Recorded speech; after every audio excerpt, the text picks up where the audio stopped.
to Harvard Business School. And so I said, Mr. Brown, why on earth would I bother with 90% of the people when 10% of them are going to give me 90% of the money? I'm wasting my time, right? And he said, young man, my college roommate, he had gone to Harvard, was John Rice Jones. And he used to say, you need the peanuts in order to get the elephant. Now, the point he was trying to make, no really wealthy people want to pay the entire bill. They want everybody to do their part. And I'm glad I learned that at a very early and important age. So I didn't want to just sort of think that it was all up here, because some of those people who are in the smaller transactional category do become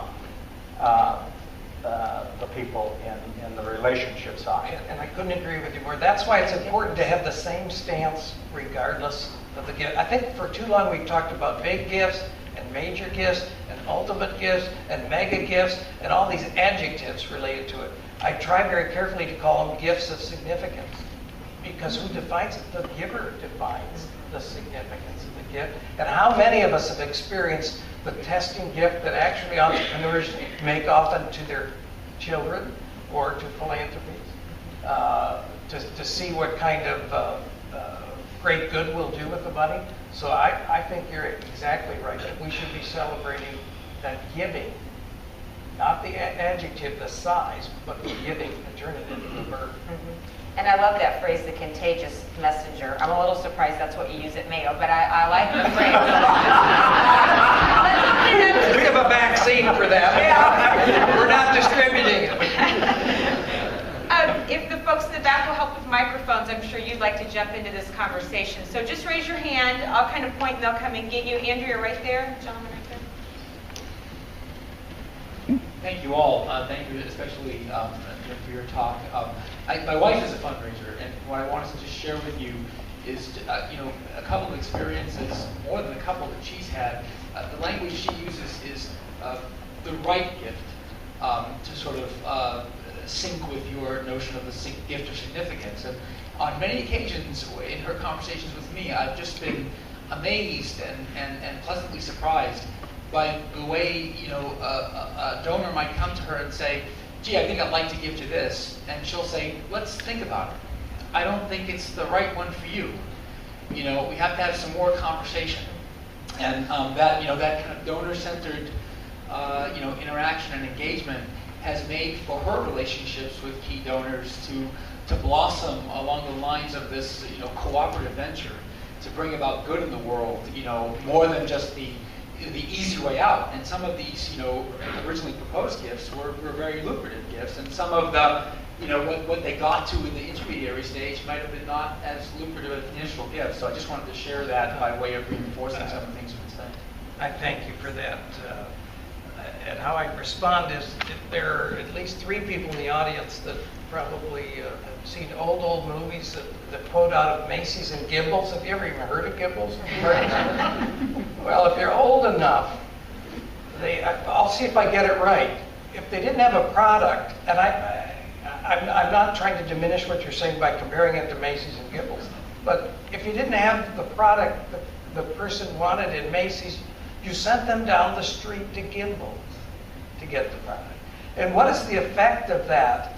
And what is the feeling of authenticity that you convey when you do that? The greatest joy I have had in my career is to help our benefactors make monumental gifts to their real passion at other institutions. Now, this confuses some people in the business. But if you're really buying into this, and I would say, hasn't it been interesting if you read the op-ed in the New York Times about the person talking about Goldman Sachs? There used to be a company that believed in relationships and would never sell you or tell you anything that was not in your best interest. And that's in the for-profit world. So what is our moral obligation in the not-for-profit world? I appreciate the comment. A question? Another comment?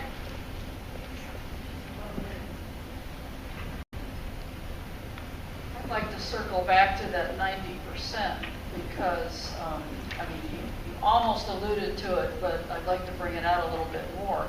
And that is we have a tendency to think of it as a static thing, that the 90% will always be the small givers. But when I was a student years and years ago, the Nature Conservancy let me join for $15. And then they sent me the most wonderful materials. They lost money on me for years. But you know what? I am loyal to them because they treated me as a really important person when I wasn't. And that 90%, a whole bunch of them are going to become the 10% someday. So that's a really important piece of it that I think is important to think about. I think so too. And by the way, they have one of the most remarkable estate planning organizations. So you could think a little bit longer about what you balance things out with that $15.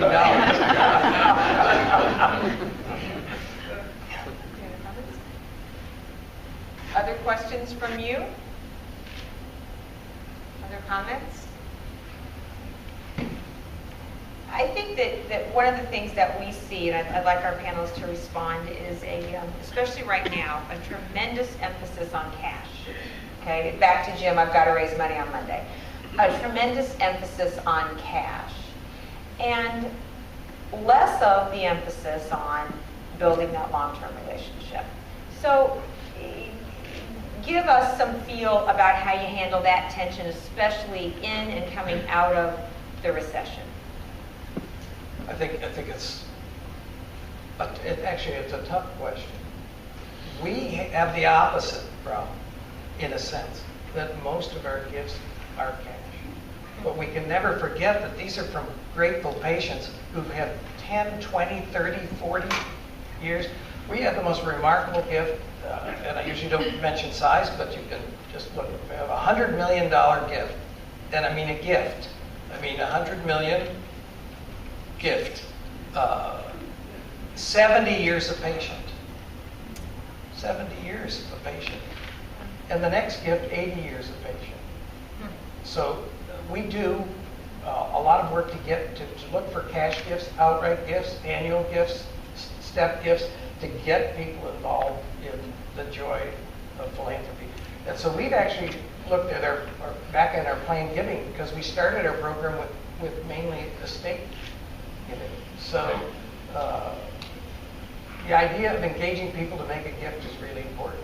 If you come to Mayo sometime, there's a 1.5 million square foot building on our campus, and it bears the name of a family, the Gonda family. The first gift was $500 to a direct mail. And the last was a 9-figure gift. And how long of a period was that? 26 years. So when you're approached, Jeannie, for a gift, talk a little bit about this whole relationship piece for you. You said the right time, the right person. Does it feel too fast sometimes? Does it feel too slow sometimes? Well, I think we're like everybody else. You're always getting something in the mail, give us money. And we made a decision that we don't give money to anything that we're not attached to.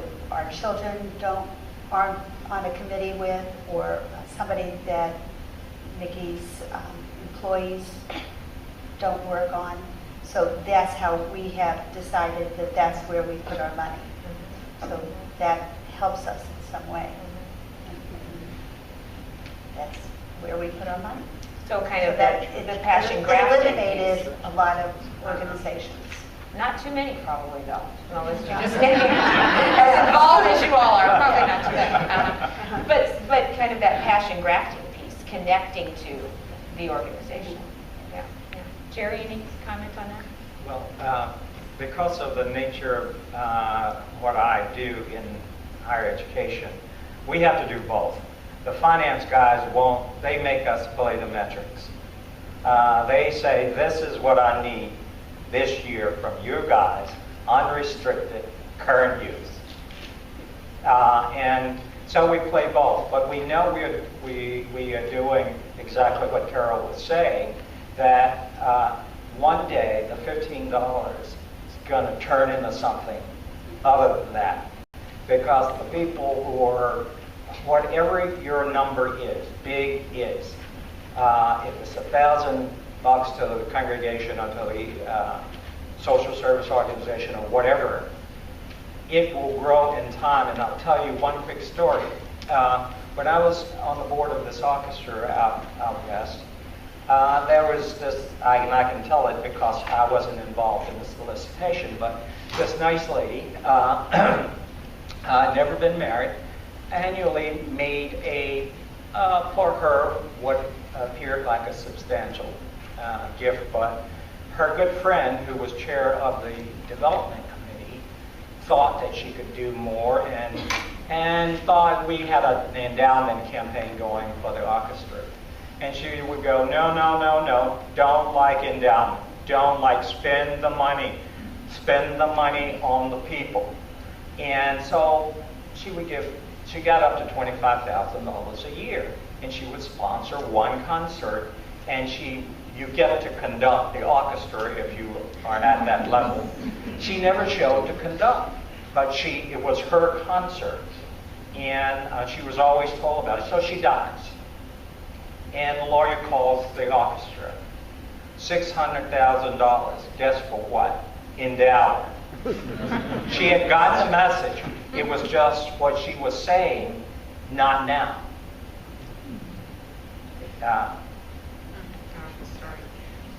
Bill's giving me the eye. Do we have any one last question, comment from the crowd? I do believe that we're going to have an opportunity to adjourn to a reception where you can continue this conversation with our esteemed panelists, and I'll let Bill tell you a little bit about that. Thank you all very, very much.